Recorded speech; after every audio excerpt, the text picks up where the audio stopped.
ప్రత్యేక రాష్ట్ర ఆకాంక్షను నెరవేర్చుకున్న రోజు. ఇది మనందరం గర్వించదగిన రోజు.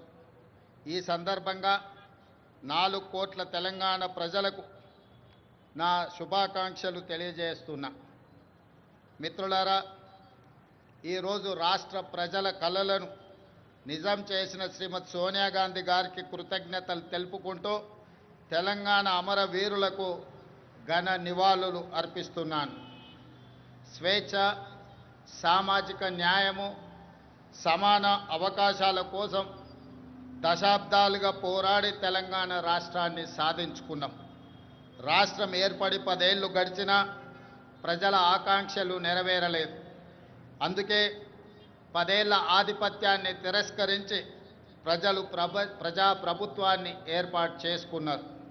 డిసెంబర్ 7, 2023న మేం బాధ్యతలు స్వీకరించిన క్షణం నుంచి ప్రజల ఆకాంక్షలను నెరవేర్చేందుకు నిరంతరం ప్రయత్నం మొదలుపెట్టాం.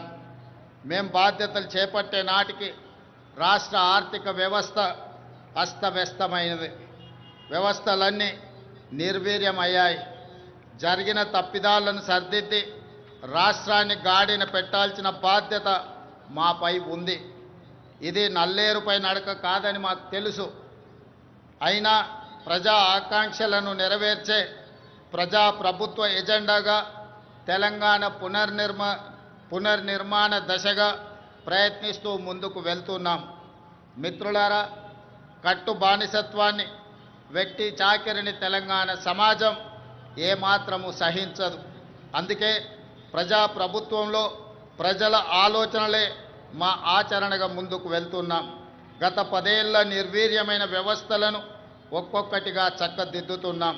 నిర్లక్ష్యానికి గురైన యూనివర్సిటీలకు వీసీలను నియమించాం. తెలంగాణ పబ్లిక్ సర్వీస్ కమిషన్ని ప్రక్షాళన చేసి పోటీ పరీక్షలను నిర్వహిస్తున్నాం. విద్యా కమిషన్, వ్యవసాయ కమిషన్ని ఏర్పాటు చేసుకున్నాం. సమాచార హక్కు కమిషనర్లను, లోకాయుక్త, హెచ్ఆర్సీ కమిషన్లను ఏర్పాటు చేసుకొని వ్యవస్థలను స్వతంత్రంగా పనిచేసేలా చర్యలు తీసుకున్నాం. తెలంగాణ సమాజానికి పునాదులు మహిళలే. ఈనాడు తెలంగాణ సమాజం రాణి రుద్రమను, సమ్మక్క సార్లమ్మను, చాకలి ఐలమ్మను, మల్లు స్వరాజ్యాన్ని ఆదర్శంగా తీసుకొని ఈ మహిళల అభివృద్ధి కోసం తెలంగాణ ప్రజాప్రభుత్వం ప్రయత్నం చేస్తున్నది. అందుకే 1 కోటి మంది ఆడబిడ్డలను కోటీశ్వరులుగా చేయాలనే ఉక్కు సంకల్పంతో ప్రజాప్రభుత్వం ముందుకు వెళ్తున్నది. మహిళల ఆర్థిక స్వావలంబనకు ఇందిరా మహిళా శక్తి పాలసీని ఆవిష్కరించుకున్నాం. మహిళలను పారిశ్రామికవేత్తలుగా తీర్చిదిద్దే లక్ష్యంతో తొలి ఏడాదిలోనే 21,000 కోట్ల సున్నా వడ్డీ రుణాలను మహిళలకు పంపిణీ చేశాం. పాఠశాలల్లో మౌలిక వసతులను కల్పించేందుకు పనులను అమ్మ ఆదర్శ కమిటీలకు అప్పజెప్పాం. దేశంలో అదానీ అంబానీలతో పోటీ పడేలా మహిళా స్వయం సహాయక సంఘాలతో సోలార్ విద్యుత్ ఉత్పత్తి ప్లాంట్లను ఏర్పాటు చేయించాం. పెట్రోల్ బంకులు, పాఠశాల నిర్వహణ, యూనిఫామ్ల కుట్టు పనితో పాటు మహిళా శక్తి క్యాంటీన్లను నిర్వహించేలా మహిళలను ప్రోత్సహిస్తున్నాం. తాము తయారు చేసిన ఉత్పత్తులను విక్రయించేందుకు అంతర్జాతీయ మార్కెట్లో మహిళా సంఘాలు పోటీ పడేలా హైటెక్ సిటీ పక్కన శిల్పారామంలో 100 ఇందిరా మహిళా శక్తి స్టాళ్లను ఏర్పాటు చేసి వాళ్ళు ఉత్పత్తి చేసిన వస్తువులను ప్రపంచ దేశాలకు పరిచయం చేసే విధంగా ఈనాడు వేదికను పరిచయం చేశాం. ఇందిరా మహిళా శక్తి సంఘాలకు ఆర్టీసీ బస్సుల్లో మహిళలకు ఉచిత బస్సు ప్రయాణం సౌకర్యం కల్పించడమే కాదు, ఆ బస్సులకు వారిని యజమానులను చేశాం. ఈనాడు ఆర్టీసీ ప్రైవేటులో ఏదైతే వ్యాపార సంస్థల నుంచి ఒప్పందాలు చేసుకొని బస్సుల నిర్వహణను ఏర్పాటు చేస్తున్నారో ఆ బస్సులను మహిళా సంఘాలతో కొనుగోలు చేయించి ఇప్పటికే 150 బస్సులను ఇవ్వడం జరిగింది. తొందరలోనే 450 బస్సులను మహిళలకు అందించడం ద్వారా ఆర్టీసీలో మహిళలు ఉచితంగా బస్సు ప్రయాణం చేయడమే కాదు, ఆర్టీసీ సంస్థకు 600 బస్సులను ఈరోజు ఎంగేజ్ చేసి వాళ్ళు ఆర్థికంగా ఎదగడానికి రాష్ట్ర ప్రభుత్వం మహిళా సంఘాలకు చేయూతనందిస్తూ ముందుకు వెళ్ళడం జరుగుతుంది. అదేవిధంగా మహాలక్ష్మి పథకం ద్వారా 500 రూపాయలకే గ్యాస్ సిలిండర్ ఇవ్వడమే కాదు, 200 యూనిట్లు ఉచిత విద్యుత్తు ఈనాడు ఆడబిడ్డలకే మనం ఇవ్వడం జరుగుతుంది. అదేవిధంగా ఈరోజు తెలంగాణ రాష్ట్రంలో ఇందిరమ్మ ఇండ్లు కేటాయిస్తున్నాం. ఈ ఇందిరమ్మ ఇండ్లు కూడా ఇంటి ఆడబిడ్డ అయిన మహాలక్ష్మి ఆడబిడ్డలకే ఈరోజు ఇందిరమ్మ ఇండ్లు కేటాయించడం జరుగుతుంది. అదేవిధంగా రాష్ట్రంలో స్వయం సహాయక సంఘాల మహిళా సభ్యులకు QR కోడ్తో కూడిన ప్రత్యేక కార్డులు అందజేయాలని నిర్ణయించాం. వారికి ప్రతి సంవత్సరం ఉచిత వైద్య పరీక్షలు నిర్వహించి హెల్త్ ప్రొఫైల్ వివరాలతో పాటు పూర్తి వివరాలను ఆ కార్డులో పొందుపరుస్తాం. రాష్ట్రంలో మహిళా లక్ష్మిగా మారి సగర్వంగా నిలబడాలనేది మా ప్రజా ప్రభుత్వం యొక్క లక్ష్యం. ఇదే కాదు, ఈనాడు మహిళా సంఘాల సభ్యులు 67 లక్షల మంది మన రాష్ట్రంలో ఉన్నారు. వాళ్ళందరికీ కూడా ప్రతి సంవత్సరం 2 జతల చీరలను ఆడబిడ్డ కానుకగా ఈరోజు తెలంగాణ రాష్ట్ర ప్రభుత్వం ఇవ్వడం ద్వారా వాళ్ళ ఆత్మగౌరవాన్ని నిలబెట్టి ఈ మహిళలతో మాకు కుటుంబ అనుబంధం ఉంది అని చెప్పి ఈనాడు తెలంగాణ ప్రజాప్రభుత్వము ఒక ఔదార్యాన్ని ప్రదర్శించి ఆడబిడ్డలను ఆదుకునే ప్రయత్నం చేస్తున్నాం. అదేవిధంగా మిత్రులారా, రాష్ట్రానికి రైతే వెన్నెముక. అందుకే రైతు సంక్షేమమే ధ్యేయంగా ప్రజాప్రభుత్వం పనిచేస్తుంది. ఇచ్చిన మాట ప్రకారం ఏకకాలంలో 2 లక్షల రైతు రుణమాఫీ చేసి రైతులను రుణ విముక్తులను చేశాం. కేవలం మొదటి సంవత్సరం లోపలనే 25,35,964 మంది రైతు కుటుంబాలకు 20,617 కోట్ల రూపాయల రైతు రుణమాఫీ చేసి రుణ విముక్తులను చేయడం ద్వారా రైతులు ఆత్మగౌరవంతో బ్రతికే విధంగా ఈనాడు ప్రజాప్రభుత్వం చర్యలు చేపట్టింది. అదేవిధంగా ఈనాడు రైతులకు ఉచిత కరెంటు కోసం ప్రతి సంవత్సరం 15,333 కోట్లతో ఉచిత విద్యుత్తును అందిస్తున్నాం. రైతు భరోసా పథకం కింద రైతులకు పెట్టుబడి సాయాన్ని ఎకరాకు 12,000 ప్రతి సంవత్సరానికి పెంచడం జరిగింది. ఇవాళ రైతులకే కాదు, రైతు కూలీలకు, ఉపాధి హామీ కూలీలకు ఇందిరమ్మ ఆత్మీయ భరోసా పథకం ద్వారా భూమి లేని వ్యవసాయ కూలీ కుటుంబాలకు ఏడాదికి 12,000 రూపాయలు ఉచితంగా అందించే పథకాన్ని ప్రవేశపెట్టినమని చెప్పడానికి నేను ఆనందిస్తున్నాను. అదేవిధంగా వరి ధాన్యానికి మద్దతు ధరతో పాటు సన్న వడ్లకు 500 రూపాయల బోనస్ ఈరోజు చెల్లిస్తున్నాం. దీనివల్ల రైతులకు అదనపు ఆదాయం లభించడమే కాకుండా రాష్ట్రంలో సన్న ధాన్యం దిగుబడి భారీగా పెరిగింది. దీంతో 2,72,75 లక్షల మెట్రిక్ టన్నుల వరి ఉత్పత్తి తెలంగాణ రాష్ట్రం సాధించి దేశంలోనే ప్రథమ స్థానంలో ఈరోజు తెలంగాణ రాష్ట్రము నిలబడ్డది. అదేవిధంగా పెరిగిన ధాన్యం ఉత్పత్తికి తగినట్టుగా రాష్ట్ర వ్యాప్తంగా 8,000 కొనుగోలు కేంద్రాలను ఏర్పాటు చేశాం. రైతులు పండించిన ప్రతి గింజను ప్రభుత్వం కొనుగోలు చేసి రైతులు దళారుల బారిన పడకుండా కాపాడడం జరుగుతున్నది. భూ వివాదాలు లేని తెలంగాణ లక్ష్యంగా భూభారతి 2025 చట్టాన్ని తీసుకువచ్చాం. గతంలో ఉన్న ధరణి చట్టం కొద్ది మందికి చుట్టమైతే ఈనాడు భూభారతి చట్టం పేద ప్రజలందరికీ రక్షణ కల్పించే చట్టంగా మార్చి ప్రతి పేదవాడి సమస్యను పరిష్కరించి ఈరోజు అసైన్మెంట్ భూములతో పాటు అడవుల్లో ఉన్న ఆదివాసీలకి అందించిన అటవీ హక్కుల చట్టాలను అమలు చేసి వాళ్ళ భూములకు రక్షణ కల్పించే విధానాన్ని ఈనాడు భూభారతి చట్టంలో మనం తీసుకురావడం జరిగింది. మిత్రులారా, యువత మన భవిష్యత్తు. అందుకే ప్రజాప్రభుత్వం అధికారంలోకి వచ్చిన వెంటనే 16 నెలల్లో దాదాపుగా 60,000 ప్రభుత్వ ఉద్యోగ నియామకాలు చేపట్టడం ద్వారా తెలంగాణ ఉద్యమంలో తెలంగాణ రాష్ట్ర సాధనలో ముందు భాగాన నిలబడ్డ నిరుద్యోగ యువకులకు ఒక నమ్మకాన్ని, విశ్వాసాన్ని, భరోసాని ఈ ప్రజా ప్రభుత్వం అందించడం జరిగింది. ఇదే కాదు, గత 16 నెలల్లో ప్రైవేటు సంస్థల్లో కూడా దాదాపుగా అంతర్జాతీయ పెట్టుబడులు తీసుకొచ్చి 1,00,000 మందికి ఉద్యోగ అవకాశాలు కల్పించడం ద్వారా నిరుద్యోగ సమస్యను పరిష్కరించడమే కాదు, ఈ దేశంలో అత్యల్ప నిరుద్యోగ సమస్యగా ఉన్న రాష్ట్రంగా తెలంగాణ రాష్ట్రము మొట్టమొదటి స్థానంలో ఉన్నది. అదేవిధంగా మిత్రులారా, ఈనాడు ఉద్యోగ నియామకాలలో వైద్య రంగంలో కావచ్చు, పోలీసు రంగంలో కావచ్చు, నీటిపారుదల, సింగరేణి కాలరీస్ ఇలా చెప్పుకుంటూ వెళ్తే ప్రభుత్వంలో ఉన్న ప్రతి ఖాళీలను ఈనాడు భర్తీ చేయడం ద్వారా నిరుద్యోగుల విశ్వాసాన్ని ఈ రాష్ట్ర ప్రభుత్వం చురగొన్నదని చెప్పడానికి నేను చాలా సంతోషిస్తున్నాను. అదేవిధంగా సివిల్స్ పరీక్షలు, ఈనాడు ఈ దేశంలో ఏ రాష్ట్రం అభివృద్ధి చెందాలన్నా సివిల్ సర్వీసెస్కు సంబంధించిన అధికారుల యొక్క ప్రణాళికలు దేశ అభివృద్ధిలో కీలక భాగం పోషిస్తున్నాయి.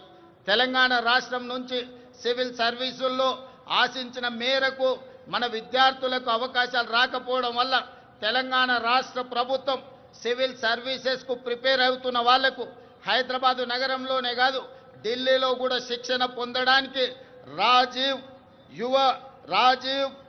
యువ వికాసాన్ని అందించడం ద్వారా సివిల్ సర్వీసెస్ ప్రిలిమ్స్కి ఎన్నికైన వాళ్లకు ₹1,00,000, మెయిన్ పరీక్షలకు ఎన్నికైన వాళ్లకు ₹1,00,000 ఆర్థిక సహాయాన్ని అందించడం ద్వారా ఈనాడు దేశంలోనే మన విద్యార్థులు అత్యధికంగా సివిల్ సర్వీసెస్కి ఈరోజు ఎన్నిక కాబడ్డారని చెప్పడానికి నేను సంతోషిస్తున్నాను. అదేవిధంగా యంగ్ ఇండియా స్కిల్స్ యూనివర్సిటీ ఈనాడు విద్యా సంస్థల నుంచి, ముఖ్యంగా ఇంజనీరింగ్ కాలేజీల నుంచి ప్రతి సంవత్సరం 1,10,000 మంది విద్యార్థులు పాస్ అయ్యి సర్టిఫికెట్ తెచ్చుకుంటున్నా ఈరోజు మార్కెట్లో అవసరమైన స్కిల్స్ వాళ్ళకు లేకపోవడం వల్ల ఉద్యోగ ఉపాధి అవకాశాలు కోల్పోతున్నారు. అందుకే తెలంగాణ రాష్ట్ర ప్రభుత్వం ఆలోచన చేసి యంగ్ ఇండియా స్కిల్స్ యూనివర్సిటీని ప్రారంభించడం ద్వారా ఈ విద్యార్థులకు అందులో శిక్షణను అందించి ఉద్యోగ ఉపాధి అవకాశాలు కల్పించడానికి ఈనాడు యంగ్ ఇండియా స్కిల్స్ యూనివర్సిటీని మనం ప్రారంభించుకోవడం జరిగిందని చెప్పడానికి నేను గర్విస్తున్నాను. అదేవిధంగా మొన్న జరిగిన ఒలింపిక్స్లో భారతదేశానికి ఒక్క బంగారు పథకం కూడా రాలేదు. 140 కోట్ల జనాభా ఉన్న, ప్రపంచంలోనే అత్యధిక జనాభా ఉన్న దేశంగా గుర్తింపు పొందిన భారతదేశం ఒలింపిక్స్లో బంగారు పథకాన్ని సాధించకపోవడం మనకు నిజంగా ఆలోచన చేయవలసిన సందర్భం. అందుకే ఈనాడు యువకుల్లో క్రీడాకారులను వెలికి తీయాలి, మట్టిలో మాణిక్యాలను ఈ దేశానికి పరిచయం చేయాలన్న ఆలోచనతోని యంగ్ ఇండియా స్పోర్ట్స్ యూనివర్సిటీని, అదేవిధంగా స్పోర్ట్స్ అకాడమీని ప్రారంభించుకొని రాబోయే 2028 సంవత్సరంలో జరగబోయే ఒలింపిక్స్లో బంగారు పథకాన్ని దేశానికి తెలంగాణ రాష్ట్రం తరఫునే సాధించాలన్న లక్ష్యంతో ఈనాడు యంగ్ ఇండియా స్పోర్ట్స్ యూనివర్సిటీని, అదేవిధంగా అకాడమీని మనం ప్రారంభించుకున్నామని తెలియజేయడానికి నేను సంతోషిస్తున్నాను. అదేవిధంగా యంగ్ ఇండియా ఈరోజు ఇంటిగ్రేటెడ్ రెసిడెన్షియల్ స్కూల్స్, గతంలో ప్రభుత్వాలు SC, ST, BC, minority, EWS కోటాలో ఉండే విద్యార్థులకు వివిధ ప్రాంతాలలో రెసిడెన్షియల్ స్కూళ్ళు నడిపేవాళ్ళు. దాంతో వాళ్ళలో ఒక ఆత్మ న్యూనతా భావము ఏర్పడడానికి అవకాశం ఉంది. అందుకే ఈనాడు తెలంగాణ రాష్ట్ర ప్రభుత్వం ఆలోచన చేసి SC, ST, BC, minority, EWS విద్యార్థులు అందరినీ కూడా ఒకే దగ్గర కలిసిమెలిసి ఒక కుటుంబంలా చదువుకునే విధంగా ఈనాడు యంగ్ ఇండియా ఇంటిగ్రేటెడ్ రెసిడెన్షియల్ స్కూల్స్ని మనం ప్రారంభించుకున్నాం. ప్రతి నియోజకవర్గానికి ఒక యంగ్ ఇండియా ఇంటిగ్రేటెడ్ రెసిడెన్షియల్ స్కూల్ని 25 ఎకరాలలో దాదాపుగా 200 కోట్ల రూపాయలతో నిర్మించాలని 20,000 కోట్ల రూపాయలను ఈనాడు విద్య మీద, వాటికి అవసరమైన మౌలిక వసతులను ఏర్పాటు చేయడానికి ఖర్చు పెట్టాలని ఈ ప్రభుత్వం ముందుకొచ్చి ఈరోజు ఈ కార్యక్రమాలను చేపట్టింది. ఈనాడు విద్య మీద పెట్టే పెట్టుబడిని మేము ఖర్చుగా భావించడం లేదు, భవిష్యత్ తరాల పెట్టుబడి. ఈ దేశ నిర్మాణం తరగతి గదుల్లోనే ఉన్నది. అందుకే విద్య మీద ఖర్చుగా భావించడం లేదు మేము, ఇది ఒక భవిష్యత్ పెట్టుబడిగా భావిస్తున్నాం. అందుకే ఈనాడు దేశం గర్వించే విధంగా యంగ్ ఇండియా ఇంటిగ్రేటెడ్ రెసిడెన్షియల్ స్కూళ్ళని ఈరోజు మనం ప్రారంభించుకున్నాం. దేశానికే ఆదర్శం. దీనికి ప్రధాన కారణం ఆనాడు పివి నరసింహారావు గారు సర్వేల్ రెసిడెన్షియల్ స్కూల్ మన నల్గొండ జిల్లాలో ప్రారంభిస్తే ఈనాడు దేశానికి ఎంతో మంది ఐఏఎస్ ఐపీఎస్లను అందించారు. మన తెలంగాణ రాష్ట్ర చీఫ్ సెక్రటరీ గారు ఆనాటి పివి నరసింహారావు గారు ప్రారంభించిన సర్వేల్ రెసిడెన్షియల్ స్కూల్ నుంచే అక్కడి విద్యార్థి. Eenadu Telangana public service commission chairperson కూడా ఆ సర్వేల్ స్కూల్ నుంచి వచ్చిన ఒక ఐఏఎస్ ఆఫీసర్. అందుకే ఈనాడు మన దేశ భవిష్యత్తు తరగతి గదుల్లో ఉందని ఏదైతే భావిస్తున్నామో అందుకే ఈరోజు అద్భుతమైన మౌలిక వసతులతోని ఇంటిగ్రేటెడ్ రెసిడెన్షియల్ స్కూల్స్ని ఈరోజు ప్రారంభించుకోవడం ద్వారా ఈ దేశానికి అవసరమైన డాక్టర్లను, లాయర్లను, ఇంజనీర్లను, ఐఏఎస్లను, ఐపీఎస్లను, ఇతర ఉన్నతాధికారులను ఈరోజు మనం ఈ దేశానికి అందించడానికి ఒక బృహత్తర కార్యక్రమాన్ని తీసుకున్నాం. ఇది ఖచ్చితంగా భవిష్యత్తులో మంచి సత్ఫలితాలను ఇస్తుంది అని చెప్పి ఈరోజు నేను భావిస్తున్నాను. అదేవిధంగా ప్రజాప్రభుత్వం అధికారంలోకి రాగానే విద్యా వైద్య రంగాలను ప్రక్షాళనకు విప్లవాత్మక చర్యలు తీసుకున్నాం. అదేవిధంగా మిత్రులారా, ఈరోజు రెసిడెన్షియల్ స్కూళ్లలో చదువుకుంటున్న విద్యార్థులకు దాదాపుగా 10 సంవత్సరాల నుంచి డైట్ ఛార్జెస్ పెంచలేదు, 16 సంవత్సరాలు కాస్మెటిక్ ఛార్జెస్ పెంచలేదు. అందుకే ప్రజాప్రభుత్వం రెసిడెన్షియల్ స్కూల్లో చదువుకుంటున్న పిల్లలకు 40% డైట్ ఛార్జెస్ పెంచడమే కాదు 200% కాస్మెటిక్ ఛార్జెస్ పెంచడం ద్వారా గ్రామీణ ప్రాంతాల నుంచి వచ్చిన తండాలలో, గూడాలలో, మారుమూల పల్లెల్లో పేద కుటుంబాల నుంచి విద్యార్థులు రెసిడెన్షియల్ స్కూల్లో చదువుకుంటున్న వాళ్లకు తల్లిదండ్రుల మీద ఆధారపడకుండా ఈనాడు 200 కాస్మెటిక్ ఛార్జెస్ పెంచడం ద్వారా ప్రతి నెల వాళ్ళకు విధిగా అందించే విధంగా ఈనాడు ప్రభుత్వం చర్యలు చేపట్టి ఆ విద్యార్థులు ఆత్మగౌరవంతో చదువుకునే విధంగా ఈరోజు ప్రభుత్వం చర్యలు చేపట్టిందని చెప్పడానికి నేను ఆనందిస్తున్నాను మిత్రులారా. అదేవిధంగా రాష్ట్రంలోని ఆసుపత్రుల్లో మౌలిక సదుపాయాల అభివృద్ధి చర్యలు తీసుకుంటున్నాం. 100 ఏళ్లకు చరిత్ర కలిగిన ఉస్మానియా ఆసుపత్రికి పూర్వ వైభవం వచ్చే ప్రయత్నం చేస్తున్నాం. అందుకే 30 ఎకరాలలో గోష మహల్లో 2700 కోట్ల రూపాయలతోని నూతన ఉస్మానియా ఆసుపత్రి భవనాన్ని నిర్మించడమే కాకుండా ఈనాడు సనత్ నగర్లో, అల్వార్లో, ఎల్బీ నగర్లో, అదేవిధంగా వరంగల్లో ఉన్న పనులు ప్రారంభమై ఆగిపోయిన పెద్ద పెద్ద ప్రభుత్వ ఆసుపత్రులను పూర్తి చేయడానికి ఈరోజు ప్రభుత్వం చర్యలకు ఉపక్రమించింది. ఇదే కాదు, పేదవాళ్లకు ఉచిత వైద్యాన్ని అందించడానికి రాజీవ్ ఆరోగ్యశ్రీ ద్వారా 10 లక్షల రూపాయల ఉచిత వైద్యాన్ని అందించడం ద్వారా పేదల ఆరోగ్యమే మా ప్రభుత్వం యొక్క బాధ్యత అని చెప్పి ఈరోజు ఆ ప్రయత్నాలతో ముందుకు వెళ్తున్నాం మిత్రులారా. అదేవిధంగా మిత్రులారా, రిజర్వేషన్లకు సంబంధించి బలహీన వర్గాల వారికి అండగా నిలవాలన్నదే మా ప్రజా ప్రభుత్వం యొక్క ఆలోచన. అందుకే ఈరోజు 1931లో దాదాపుగా 100 సంవత్సరాల క్రితం కులగణన జరిగింది దేశంలో జనగణనతో పాటు.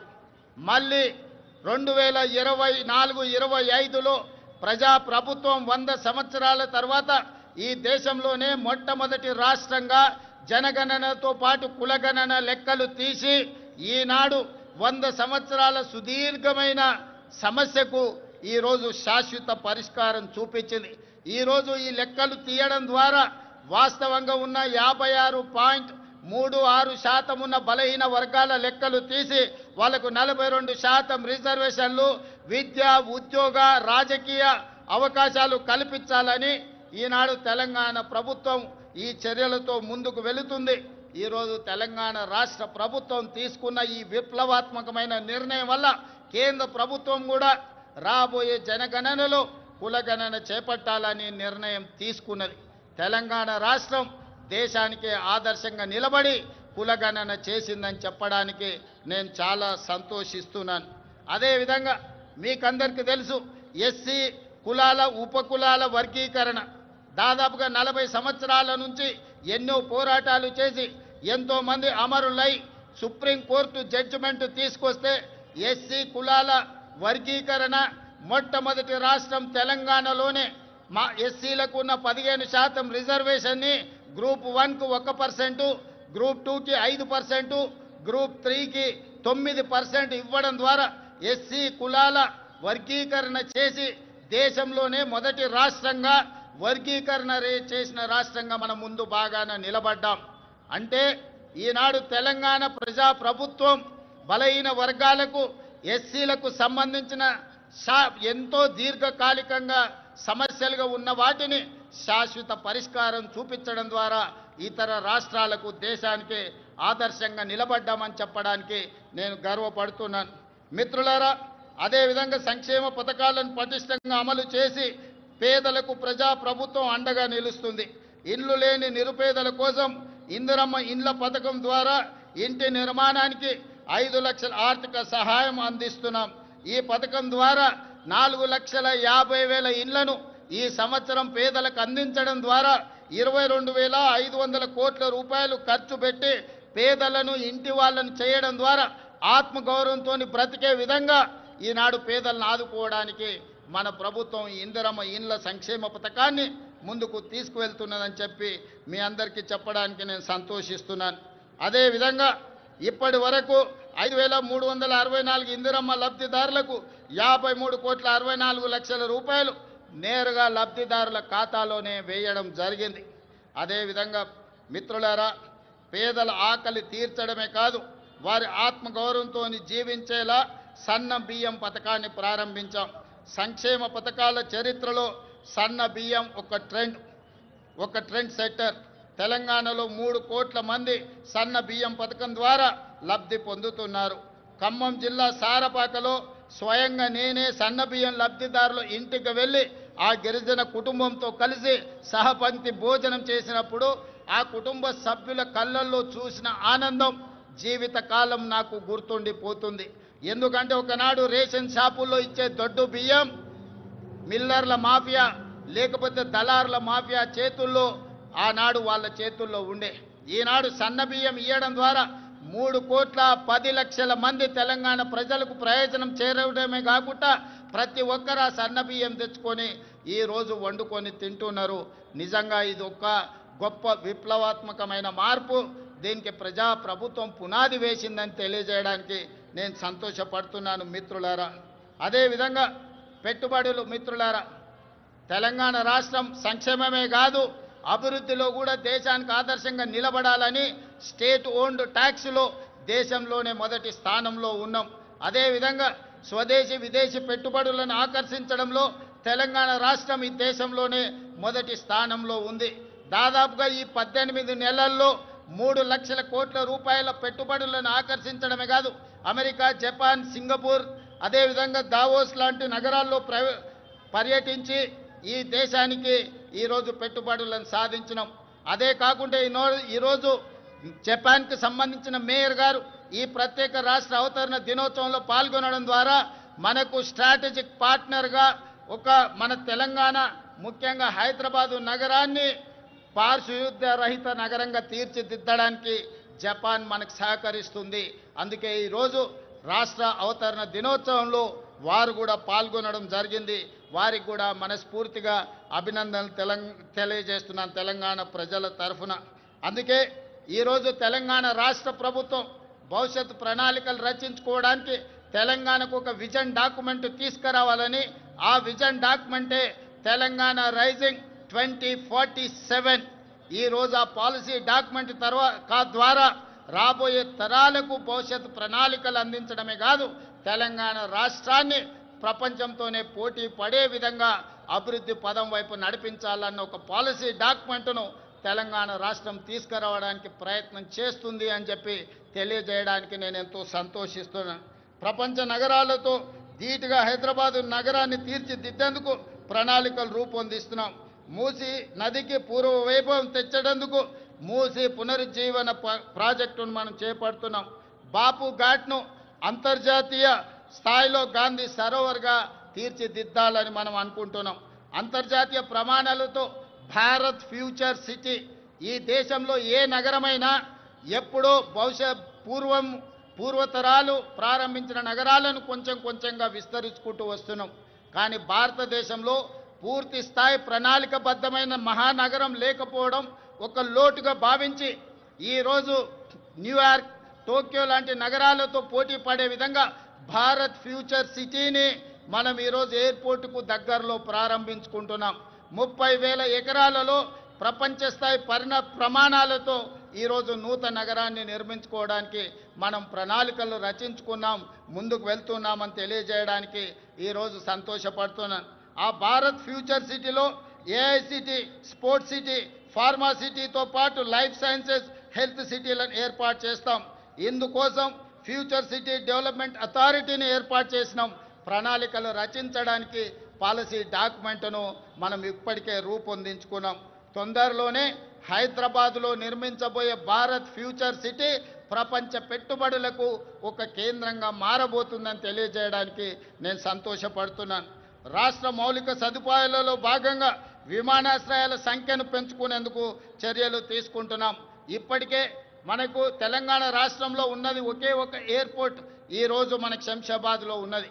అందుకే రాష్ట్ర ప్రభుత్వం కేంద్ర ప్రభుత్వంతో చర్చించి సంప్రదించి వరంగల్లో నూతన ఎయిర్పోర్ట్కు, అదేవిధంగా ఆదిలాబాద్లో ఇంకొక ఎయిర్పోర్ట్కు అనుమతులు తెచ్చుకున్నాం. తొందరలోనే వరంగల్ నగరంలో, ఆదిలాబాద్ పట్టణ ప్రాంతంలో నూతన ఎయిర్పోర్ట్లు ఏర్పాటు చేసుకోబోతున్నామని చెప్పి మీకందరికీ తెలియజేయడానికి నేను ఎంతో సంతోషిస్తున్నాను. అదేవిధంగా ఈరోజు regional ring road, outer ring road మన హైదరాబాద్ నగరంలో తీసుకొచ్చిన మార్పులు మీకు అందరికీ తెలుసు. ఈరోజు ఐటీ కానీ, ఫార్మా కానీ హైదరాబాద్ నగర అభివృద్ధికి ఔటర్ రింగ్ రోడ్ మనకి ఎంత సహాయం అందించిందో మీకు తెలుసు. 160 కిలోమీటర్ల ఔటర్ రింగ్ రోడ్ ఇంత అభివృద్ధి చేస్తే ఈనాడు రీజనల్ రింగ్ రోడ్డును ప్లాన్ చేస్తున్నాం. RRRని 360 కిలోమీటర్ల పొడవున హైదరాబాద్ తెలంగాణ నగరాన్ని చుట్టుముట్టే విధంగా ఈరోజు రీజనల్ రింగ్ రోడ్డును మనము నిర్మించుకోబోతున్నామని తెలియజేయడానికి నేను సంతోషపడుతున్నాను. రీజనల్ రింగ్ రోడే కాదు, ఔటర్ రింగ్ రోడ్డు నుంచి రీజనల్ రింగ్ రోడ్ వరకు రేడియల్ రోడ్లను వేసుకోవడం ద్వారా మన నగరాన్ని మహానగరంగా ప్రపంచ దేశాలతో పోటీ పడే విధంగా తీర్చిదిద్దాలని ఈనాడు తెలంగాణ ప్రజా ప్రభుత్వం ఉక్కు సంకల్పంతో ముందుకు వెళ్తున్నది. దీనికి మీరు అందించిన సహకారానికి నేను మనస్ఫూర్తిగా కృతజ్ఞతలు తెలియజేస్తున్నాను. అదేవిధంగా హైదరాబాద్ నగరంలో ఈ పక్క నుంచి వెళ్తున్న మెట్రో మీరు అందరూ చూస్తున్నారు. ఆనాడు కీర్తిశేషులు జైపాల్ రెడ్డి గారు పట్టణాభివృద్ధి శాఖ మంత్రిగా ఉన్నప్పుడు డాక్టర్ వైఎస్ రాజశేఖర రెడ్డి గారు ముఖ్యమంత్రిగా ఈ మెట్రోను మన హైదరాబాద్ నగరానికి పరిచయం చేశారు. ఆనాడు దేశంలోనే 2వ స్థానంలో ఉండే ఈ 12-13 ఏళ్ళు మెట్రో విస్తరించకపోవడం వల్ల 9వ స్థానానికి హైదరాబాద్ నగరం పడిపోయింది. అందుకే ముఖ్యమంత్రిగా బాధ్యతలు చేపట్టిన వెంబడే విస్తరిస్తున్న నగరానికి మెట్రోని విస్తరించాలి, పేదలకు అందుబాటులోకి తీసుకురావాలని ఈరోజు మెట్రోని పూర్తి స్థాయిలో విస్తరించడం ద్వారా ప్రతి ఒక్కరికి మెట్రోని అందుబాటులోకి తీసుకురావాలనే ప్రయత్నం చేస్తున్నాం. తొందరలోనే మెట్రో విస్తరణ పనులను కూడా ప్రారంభించుకోబోతున్నామని మీకు అందరికీ చాలా సంతోషంతో తెలియజేస్తున్నాను మిత్రులారా. అదేవిధంగా శాంతి భద్రతలు ఎక్కడైనా ప్రపంచంలో పెట్టుబడులు రావాలంటే దేశంలో శాంతి భద్రతలు ఉండాలి.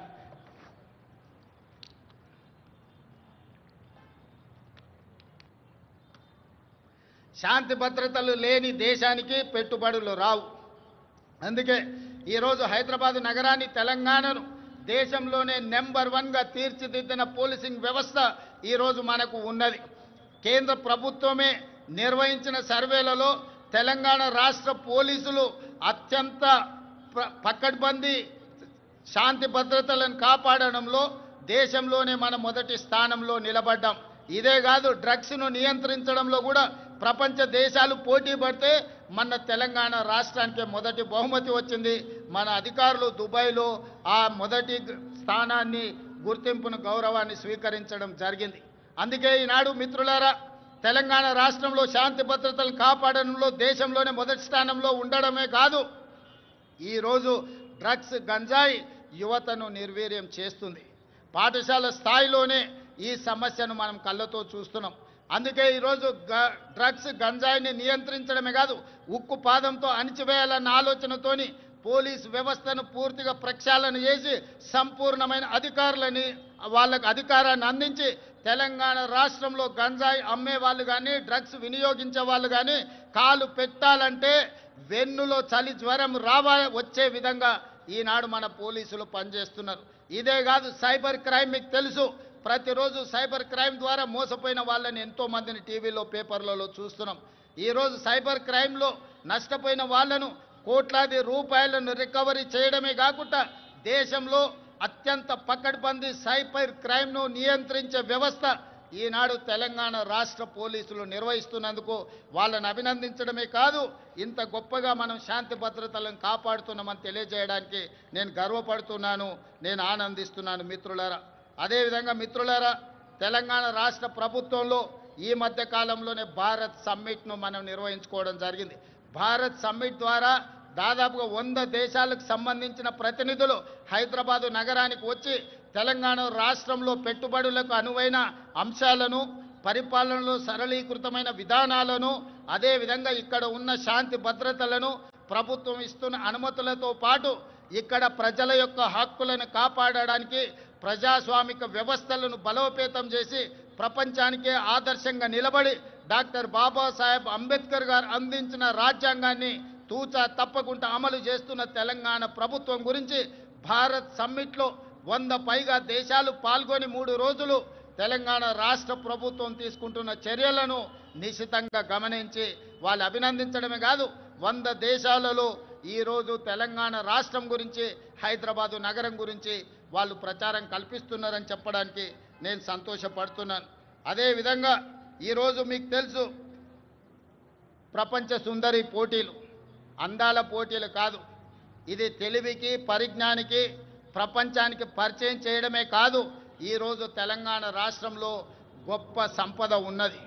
గుడులకు సంబంధించి కానీ, ప్రకృతి సౌందర్యం కానీ మన ప్రాంతంలో ఎన్నో ఉన్నాయి.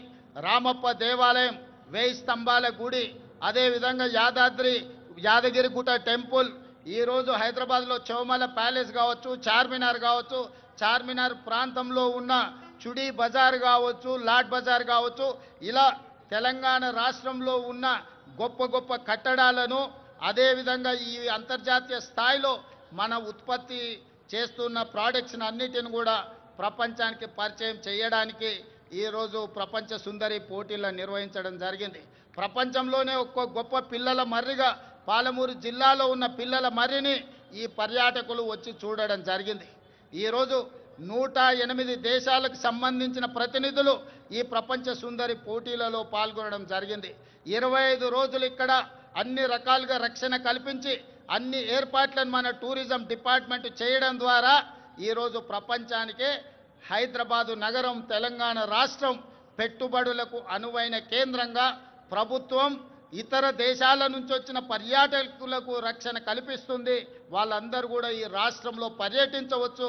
ఈ రాష్ట్రంలో పర్యాటకులు చూడడానికి అద్భుతమైన కట్టడాలతో పాటు ప్రకృతి సౌందర్యం ఉంది అని ఈరోజు ప్రపంచానికి చాటి చెప్పడం జరిగింది. టూరిజం డిపార్ట్మెంట్ కూడా ఒక గొప్ప కార్యక్రమాన్ని తీసుకొని అద్భుతంగా నిర్వహించిందని మీ అందరికీ తెలియజేయడానికి నేను సంతోషపడుతున్నాను. అదేవిధంగా మిత్రులారా, 2047 నాటికి భారతదేశానికి స్వతంత్రం వచ్చి 100 సంవత్సరాలు పూర్తి చేసుకోబోతుంది.